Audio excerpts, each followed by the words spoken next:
Hey everyone, this is my October video. Again, I don't have my mic hooked up. There's not enough room, so apologies if the audio isn't good.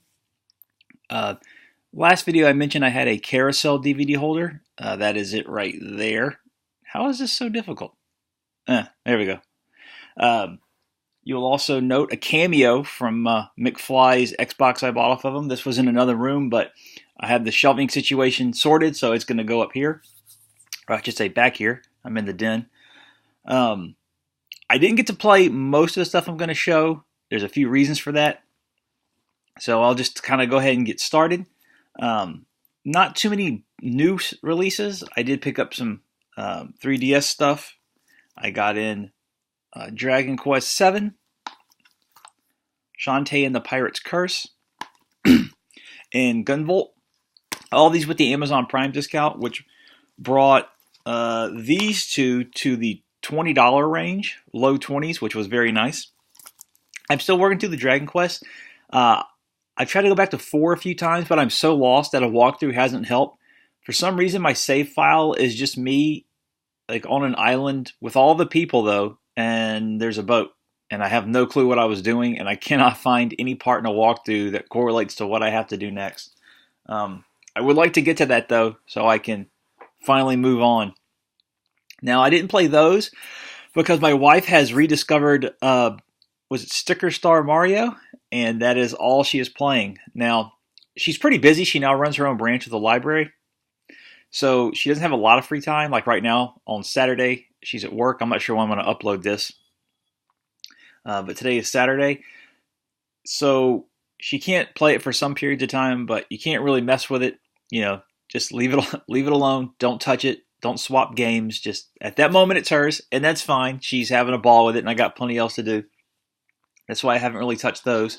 2 PS4 games. This is the GameStop exclusive physical edition of Duke Nukem 20th Anniversary. I think for PC there was a more full-featured Anniversary edition that they pulled from the market when they re-released this for all platforms. But yeah, this is $20 new at GameStop. While I was ordering it, I ordered King's Quest: The Complete Collection. Now, I had played episode 1 of this, really liked it. My wife liked what she saw. I tried to get her to play it, but we were streaming from my PC to her Mac, and that wasn't working well. So then I bought episode 1 for the PlayStation 3, and she enjoyed it. But at that point, episode 2 I don't think was out yet. And then when she realized what episodic, if you don't play games, you really don't know what episodic gaming is. It makes sense for TV shows, but for something as more involved as games, you don't really think they're going to give you extended breaks. So I explained what was going on, and she was interested, but kind of lost interest because she didn't want to wait the extended period. So I was like, okay, well, I'll wait till they all come out and I'll grab it, or if they ever put a physical collection out. And they never would say they would. And finally, when they released the 5th chapter, which isn't the last one, it's the epilogue, but that's not out yet. Even if you buy the disc, you have to download that. They announced a physical release. This was actually hard to find the first few days on the market. No one had it. Toys R Us had it as back ordered, but no one else had an order link. Amazon still, last I checked, does not have this to buy. I had to get it off of GameStop. Toys R Us has it, and I think Best Buy might have it now, but I'm not sure. It got a really limited release. So I grabbed those 2 from GameStop. Let's see. One reason I haven't spent a lot of time with these is because I keep talking about buying a Retro Freak. I did buy a Retro Freak, and then it broke. So I was able to put about 20 games. You can put an SD card in the back and it'll automatically rip the ROM to the SD card. So I did that for about 20 games, and I liked what I played of it a lot. I was able to try out mostly Genesis and TurboGrafx games. So Shadowrun worked great. Triple Sports did not load. That's a 3-game cart with Super Hang-On. A baseball game is something else. But Ghouls and Ghosts ran fine, except it had the import title screen, which I've read you can correct with a setting. You just force it to choose a region. But that's fine. That was the only difference, was it was the Japanese title. But all the other games, Tiger Shark, I had about, Shadow Dancer, the import of Revenge Shinobi, Gyarius, A few other shooters all work great. They look great. For the PC Engine, I had Crater Maze, the US version of Crater Maze, Blazing Lasers, Final Soldier.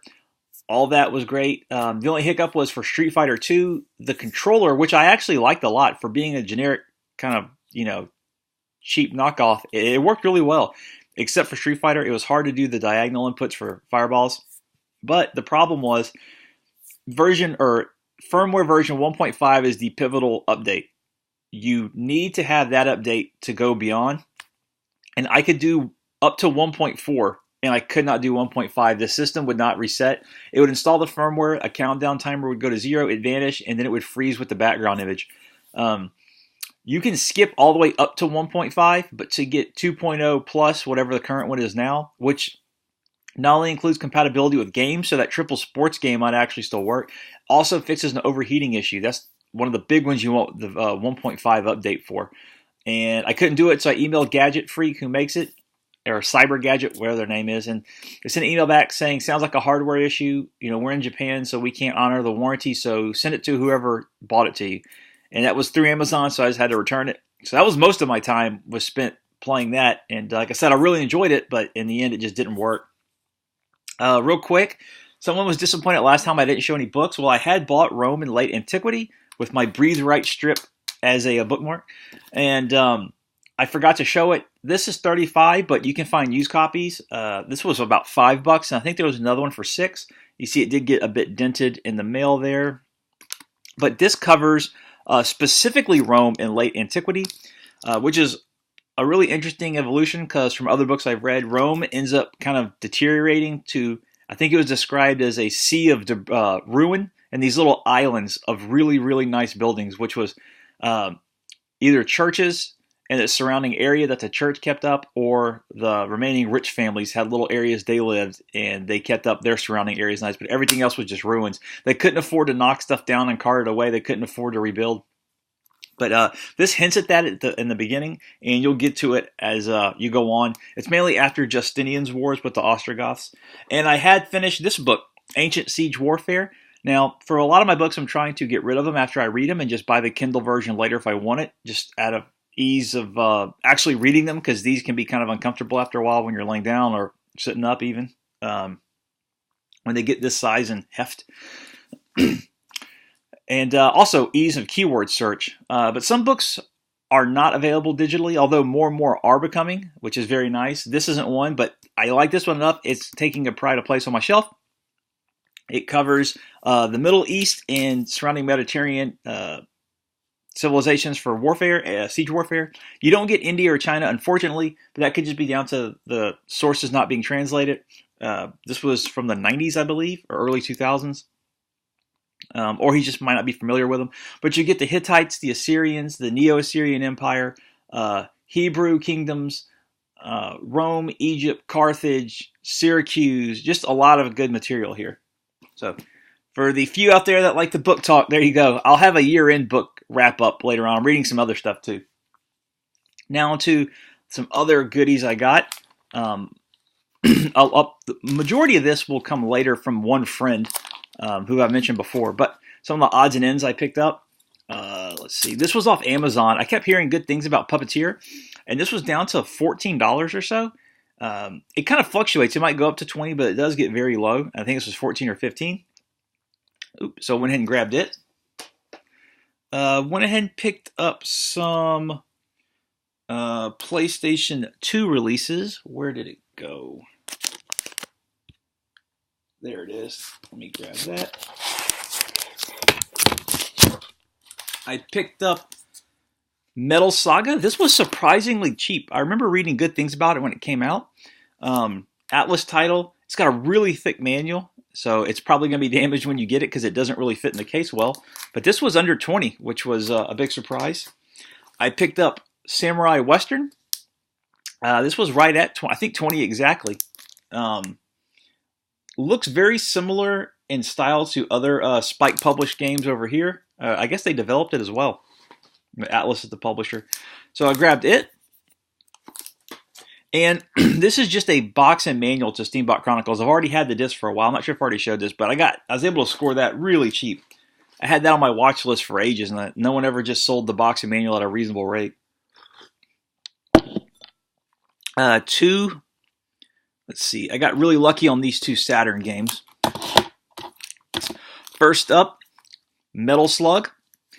And the truth is, I got lucky with this, but more and more copies of this are going for cheaper. I'm not sure really what's going on. I guess maybe conversely, the Neo Geo CD version is ridiculous. It'll go for over $100. The MVS version is also really expensive now. So I would say because the compilations push the price of this down, but the fact is those are actually going up. This was like $30-something, which that's like a 10-year-old 10-year-old ago price. That's a really good for the condition it's in. I already had the spine card. I bought it in a lot with some others.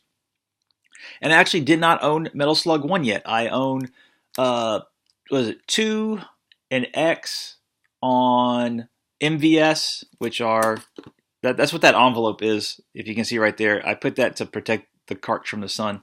I have them in shock boxes. And I just bought 3 and 4 and 5 from, for Xbox, the original Xbox. So this is my only copy of the first. And while not the best, this was a big deal back in the late 90s when it came out on the internet. I just read how good this conversion was. Everyone was talking about it. And it is a good conversion. It just won't be the Neo Geo CD MVS. But as a Saturn collector and a game I've wanted to try now for since 90, this came out in 96? I don't know. I've wanted to, 96. I've wanted to try it ever since then. So finally got my chance. Fun too. And this was pure luck. I grabbed a copy of In the Hunt. I was not expecting this. I already owned this for the PlayStation, which used to be, I got my copy for like $15 complete, something like that. I got a disc only for $10, and now that game has shot up. This one's always been more expensive. However, I've read there's no real difference between the two. I think it's Racket Boy had a comparison, and they're just pretty much the same. It might actually be one of the few ones where the PlayStation performs better.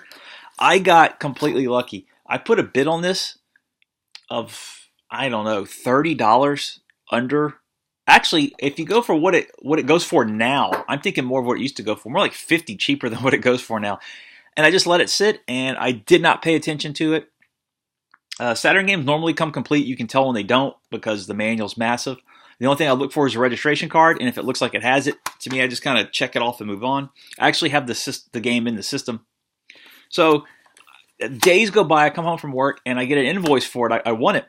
So my heart immediately sank because usually if no one else bid on it, that means something's very wrong. So I started checking it out closely, and sure enough, it looks like there's a bunch of stuff wrong. The manual looks like it has a giant mark on it, which I'm not sure what that was because there's nothing on it. But right here, there was a giant brown splotch. I guess it was just an unfortunate shadow. And the disc looked like it was scratched up. It had a rental sticker on it, and what looked like a bunch of carved engravings. So I was like, shit. I said, you know what? You did this to yourself. You didn't research it. You eat this loss. Just get it. Turns out that mark wasn't there. The scratches were, and I don't know why they did this. It was those kind of twisty ties you get with clothes. They're really thin, white plastic. They're round, and you can't adjust it once they clip them on. They're clipped on. That was under the disc. That takes no effort to remove, but that must have been what was on the disc, and he must have just shaken it off and put it on top. It didn't scratch the disc, fortunately, but that was just a bizarre thing for someone. That's like the minimum you can do is remove garbage from the case. And the rental sticker came off. So I got really, really lucky with this. I didn't later on with some stuff that I'll show next pickup video, but hey, I'm glad this one worked out. But this is a really good from the developers of Metal Slug. It's a 2D shooter where you're a sub. Don't know if the glare helps. I'm not sure why the lighting in here is, it looks grainy whenever I put stuff up close. I'm not sure what's going on with that. Let's see.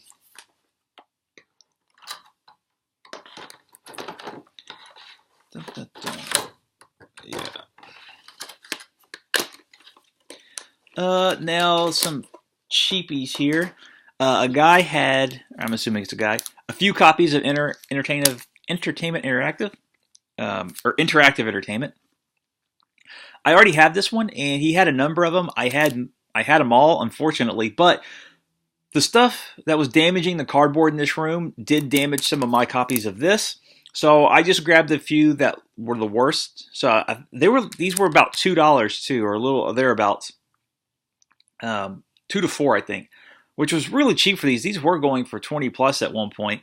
But yeah, I replaced my most damaged copies, so I'll have those.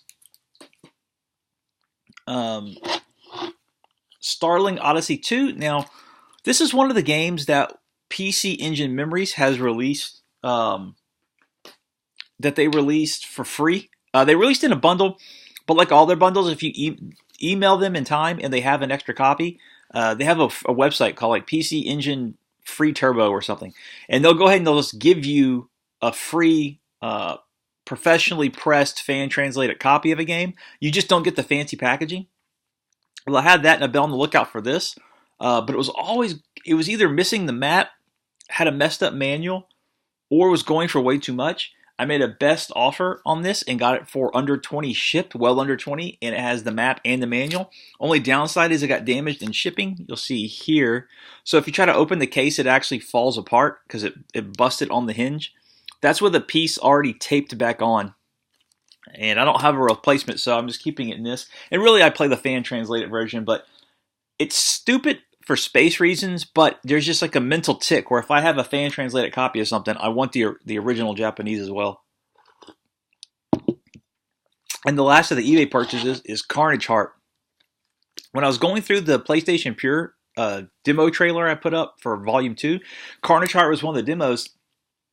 And I remember like, oh, that was a really interesting game where you program the AI of a robot. You don't actually control the robot.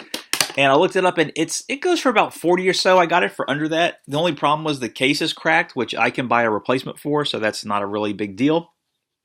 What's generally difficult, though, is that it comes with 2 full-size manuals. So that's one here, and there's the manual there. So getting them both in good shape is generally kind of a hassle, because you'll either get one, you'll get both, and if you get both, there's a good chance one of them will be messed up. Fortunately, those are both in great shape. And there's a mission briefing disc with the main disc. So this is a difficult game. That's why you get the little extra manual strategy guide thing. Because since it is non-traditional, it is difficult to wrap your head around for a bit. But it is a lot of fun. Japan got a few more releases than we did, including a PSP release that PSN put out. Maybe I've seen mention of it here, but when I looked on our PSN, I didn't see it. But a company apparently did, so maybe I just didn't do the right search. Now, a friend of mine, I mentioned before, I picked up a lot of stuff from him. He was the one that I grabbed the 32X with pretty much every US Dreamcast shooter, Mars Matrix, Gunbird 1 and 2, Mars Matrix 2, or not Mars Matrix 2, there's only one of those, if memory serves. Lords of Thunder for the Sega CD, just tons of stuff. That's when he was buying a house, and what had happened was he moved to a bigger city, got an apartment, so he had to put his games in storage, and kind of got used to not playing them, and said, this is more important. He offered it to me and to a bunch of other people off of a forum we used to both visit. And I got back to him first. Then later on, he wanted to renovate the house, and he sold some more of his stuff, and I was able to grab some more there.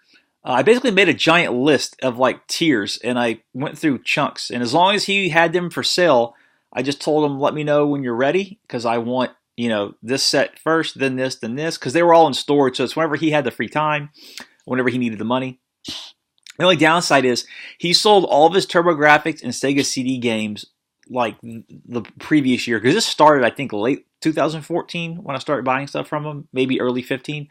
He had sold all his really high-end stuff just right before that. That was a heartbreaker. But he wanted a car, so he said, hey, I went back in storage. I grabbed all the stuff you wanted. Here's some photos. Do you still want them? I said, sure, because most of these are $5 to $10, just mainly curiosities. There's a few that or more expensive than I wanted. But so I got Neo Contra. Like I said, this is about a $5 game, and where he really, in addition to that, just being a cheap price, the shipping, he just bundled this all in a thing, so that saved me a lot on shipping. R-Type Final. So yeah, these aren't super rare or anything, but games I've just been wanting to play. Nightshade, which is the follow-up to Shinobi. Raw Danger. Gun Valkyrie. Now that I've got the old Xbox, I'm bad at that. Never mind. I'm coming across real unprofessional here in this studio. Before I show the higher two items, or I say that that's the two I paid the most for. I also grabbed some Game Boy stuff off of him, which he puts in plastic bags. He and actually has done a really good job keeping them protected. So there is that's just a piece of tape on the outside. This is Metroid Fusion, so it's complete. This is Metroid Zero Mission Complete. I'm going to unfold these and put them in a box just so I can put them on the shelf.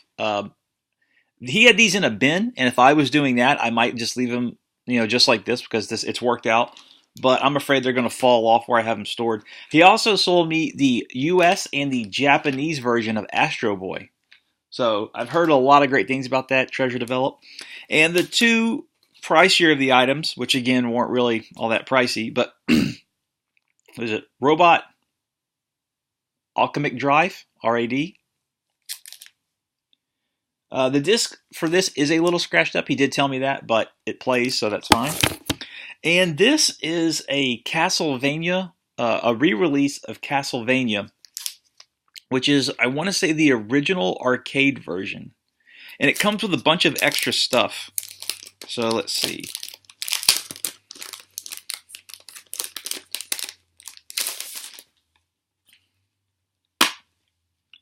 Okay, so you get the game, two little soundtrack CDs. I want to say one of these is like a mock flyer for the arcade. There's the manual. I think the flyer is under it. But yeah, this is kind of a little curio that I didn't want to pass up. I also picked up Bloodlines from him during a previous buy, so he's kind of become my Castlevania guy. Because there was Bloodlines and another one. Then I grabbed this one. Speaking of Castlevania, one of the reasons that I haven't played any of these is I had a minor procedure done. And up until 2 days ago, I was laying down. Finally went back to work. Still sore. I still have some staples in me. Nothing serious. More of a routine thing. But, well, not routine. I guess you don't do that all the time. It was something that was in the works for a while, but was taking a long time to kind of come together, and then suddenly the guy's like, here's your appointment, and it was in a week or two, so I got time off and really have just been laying on the sofa. I did kind of figure out how to stream the PlayStation 4 to this laptop, which is a MacBook Air, and I played Skyrim, the special edition, so I got a code in for that, so I did play that. That was my go-to. I played on the PS Vita Steam Dig, I want to say. I beat it. That was a lot of fun. And I've been playing Castlevania Symphony of the Night on the Xbox One because it's now backwards compatible. Hooray! Although I'm almost done with it, I then read that they removed a lot of stuff from it, like story elements, cutscenes, and whatnot. So, shit. I'll have to go replay it on the PlayStation or Saturn. But that's taking me forever to get to. I just seem like one of those games I wanted to really dive into but never had the time for. Well, when you're either stuck in a sofa in the living room with nothing to do. There's a PlayStation 3 in there, but normally I'd watch TV with my wife. She'd go to bed, and I'd just grab the Xbox One controller and play. And the spare bedroom I was staying in, there is nothing. There's no TV. There's nothing at all. So that's why I would just set the laptop on a pillow and stream Skyrim. But that's what I've been up to. Fortunately, I had a checkup yesterday. Doctor said everything's healing fine. That's great. I'm still wobbly when I walk, but other than that, everything's good. And yeah, I'm going to dive into this today while she's gone. Probably try to finish Symphony of the Night. I've been wanting to play Thousand Arms, so I'm probably going to dive into that too. But other than that, that's really what I'm up to. Not much, just resting and recuperating. Thanks for watching, and I will talk to everyone later.